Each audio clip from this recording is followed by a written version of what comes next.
आप्पे आमची कलेक्टर या मालिकेच्या पुढच्या भागात आपल्याला पाहायला भेटणार आहे की मनी वकिलाकडे गेलेले असते. वकिलाला जरा शंका येते म्हणून तो विचारतो, तुम्हाला वाचता येतं ना? तेव्हा मनी म्हणते की अहो, मी गावाकडची अडाणी बाई आहे, मला काय कळतं. त्यावर वकील म्हणतो की अहो, तुमचा मुलगा तर शिकलेला होता ना? त्यावर मनी म्हणते की हो.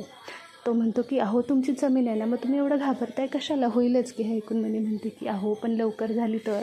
तेव्हा मनी म्हणते की अहो, पण माझ्याकडे तुम्हाला द्यायला पैसे नाही आहेत, मी ही सगळी जमीन माझ्या नावावर झाली की तुमचे पैसे देऊन. हे ऐकून वकील म्हणतो की अहो, पैशांची काय गरज आहे, संकल्प माझा मित्र आहे, सगळी कामं बाजूला ठेवून सगळ्यात आधी मी तुमचं काम करतो आहे आणि ह्याच्यासाठी तुम्ही मला पैसे देण्याची काहीच गरज नाही आहे. तेव्हा मनी खुश होऊन म्हणते की म्हणजे तुम्ही फुकट काम करताय का? हे ऐकून मनी अजूनच खूप खुश होते. तेव्हा वकील म्हणतो की हो, यासाठी तुम्हाला पैसे देण्याची काहीच गरज नाही. मनी म्हणते की लवकरात लवकर काम करा. त्यावर ते म्हणतात की ठीक आहे.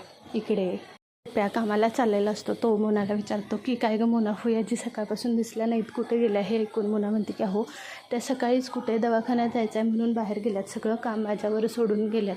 हे ऐकून तेव्हा आप्पी तिथे येते आणि म्हणते की हो, त्या म्हणाल्या होत्या सकाळी नाश्ता करून कणिक मळून भाजी चिरून ठेवली. त्यावर बापू म्हणतात की अगं मोना, मग तुला कसलं काम? हे ऐकून आप्पी म्हणते की का काम नाही, बाकी सगळं तर मोनालाच करावं लागतं ना, तिच्याच जीवावर सगळं आहे. हे ऐकून मोना म्हणते की हो, तर हे घर मला सगळं एकटीला आवरावं लागतं. हे ऐकून मोना अजूनच हे करते. तेवढ्यात अमोल शाळेला जायला निघतो. तेव्हा अमोल विचारतो की मला शाळेत सोडायला कोण येणार आहे? तेव्हा आप्पी विचारते की मीच येणार आहे. मागून अर्जुन येतो आणि म्हणतो की आप्पे, आज माझं कलेक्टर ऑफिसच्या तिकडेच काम आहे, मग मी अमोललासुद्धा शाळेत सोडेल आणि तुलासुद्धा तिथूनच सोडेल. हे ऐकून आप्पे म्हणते की ठीक आहे. तेवढ्यात स्वप्नील तिथे येतो. स्वप्नीलला बघून सगळेजण खूप खुश होतात. स्वप्नील म्हणतो की अमोल, शाळेत निघालास का? अमोल त्यांना बघून त्यांच्या मिठीत जातो. तेव्हा स्वप्नील त्याच्या हातातलं चॉकलेट त्याला देतात आणि म्हणतात की जा, बॅग भरायची असेल ना तुला? अमोल म्हणतो की हो आणि तो बॅग भरायला जातो.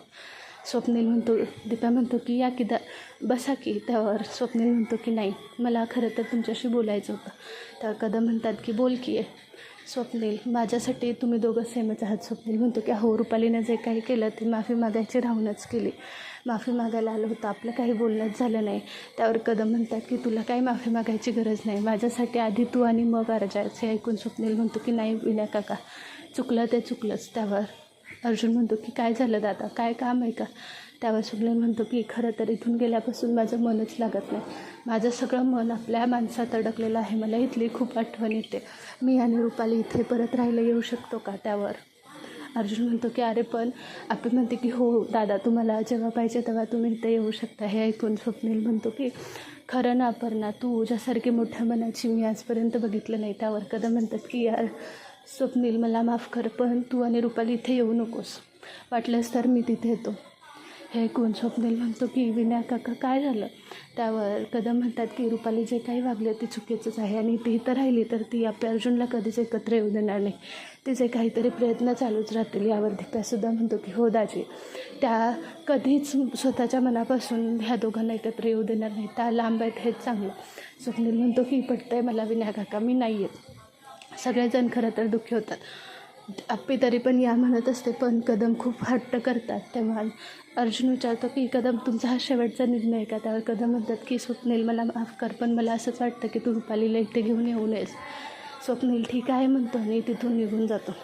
इकडे अर्जुन चौकीत जातो आणि तो चिंचुकीला बडबड करतो. बडबड ऐकल्यानंतर तो चिंचुकीला माफीसुद्धा मागतो आणि म्हणतो की माफ कर चिंचुके, माझी चुकी झाली. चिंचुके म्हणतो की अहो, तुमच्या कधी बोलण्याचं मी राग मानून घेतला आहे का? तुम्ही सांगा काय झालं? त्यावर अर्जुन सांगतो की अरे दादाला घरी यायचं आहे, कदमांना त्यांना घरात ठेवायचं नाही. चिंचुके म्हणतो मग त्यात काय एवढं? त्यावर अर्जुन म्हणतो की नाही, हे सगळं चुकीचं आहे ना, त्याला राहायचं आहे. त्यावर चिंचुके म्हणतो की तुम्ही काळजी करू नका, होईल सगळं ते. इकडे रात्री घरी आल्यानंतर अर्जुन आपला फोन अमोलने काढलेलं चित्र बघून रडत असतो. तेव्हा आप्पी मागून येताना विचारते अर्जुन काय झालं? जो चित्र बघून रडत असतो तेव्हा अर्जुन म्हणतो की आज कदमांनी केलं, त्यांनी ते त्यांचा विचार बदलायला पाहिजे. हे ऐकून आप्पी म्हणते की नाही, मला असं वाटतं की त्यांनी केलेला निर्णय योग्यच आहे. अर्जुन म्हणतो आप्पे, तुला असं वाटत नाही का सगळं कुटुंब एकत्र यावं? त्यानंतर आप्पी म्हणते की मला वाटतं एकत्र यावं, पण प्रत्येकाला आपल्या चुकीची जाणीव असायला हवी. हे ऐकून अर्जुन म्हणतो की तूच तर म्हणते ना प्रत्येकाला माफ करावं. त्यावर मग आता तुझं काय झालं? त्यावर आपी म्हणते की माफ करावं. सरकारांनी 7 वर्ष पश्चातापाच्या अग्नीत झुरत राहिले. यांना अजून चुकीची जाणीव नाही आणि त्यांना त्यात इथे आणलं तर त्यांना अजूनच त्रास होणार. हे ऐकून अर्जुन म्हणतो की हो ठीक आहे, बघायला येईल पुढे. आप्पी त्याला समजवत असते आणि इथेच आप्पी आमची कलेक्टरचा भाग संपतो. तुम्हाला आपल्या चॅनलवरचे अपडेट्स आवडत असतील आपल्या चॅनलला लाईक करा, शेअर करा, सबस्क्राईब करायला विसरू नका. थँक्यू.